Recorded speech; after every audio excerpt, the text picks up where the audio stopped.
Fox News Alert.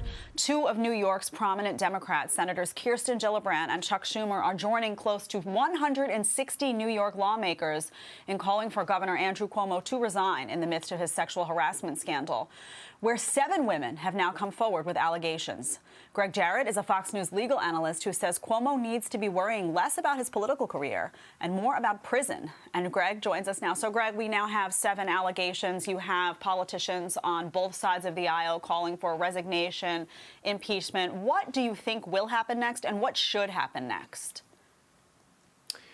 Well, as I say, he should be worried about criminal charges and conviction and prison time instead of hanging onto the reins of power. Why? Because under the penal code section in New York, fondling or groping someone's intimate parts against their will without consent is called forcible touching, and it's a crime.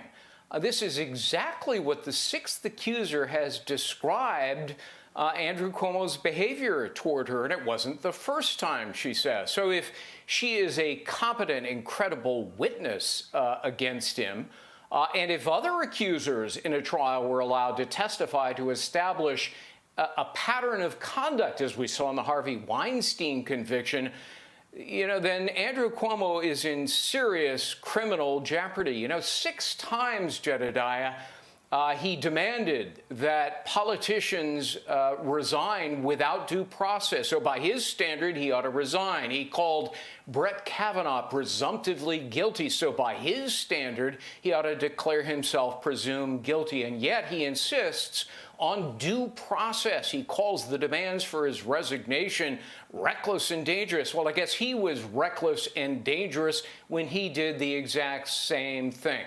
Cuomo is nothing but a hypocrite who is now demanding suddenly and magically a different standard for him. Yeah, he was calling for a polygraph test for Brett Kavanaugh. I wonder if he feels that he himself should take one now.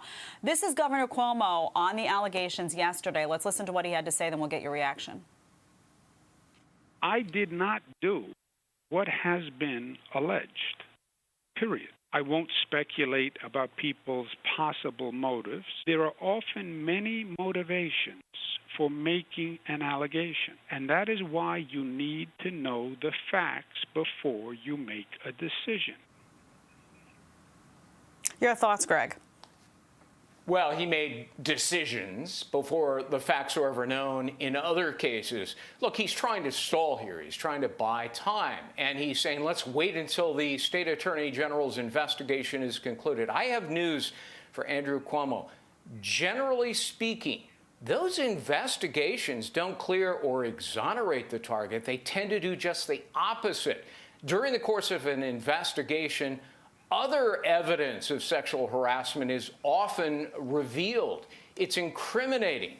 So in the end, I would suspect that it's going to be a whole lot worse when the state attorney general concludes the investigation. But look, as a practical matter, Andrew Cuomo is finished. He just doesn't know it yet. He has no defenders, no supporters in Albany. People won't even return or take his telephone calls. And the reason for that is quite simple. He has always been a bully and a political thug who menaced people with threats, intimidation, and retaliation. For years, they feared him, but they don't fear him anymore because he is now powerless, weakened, and as a leader, he's impotent.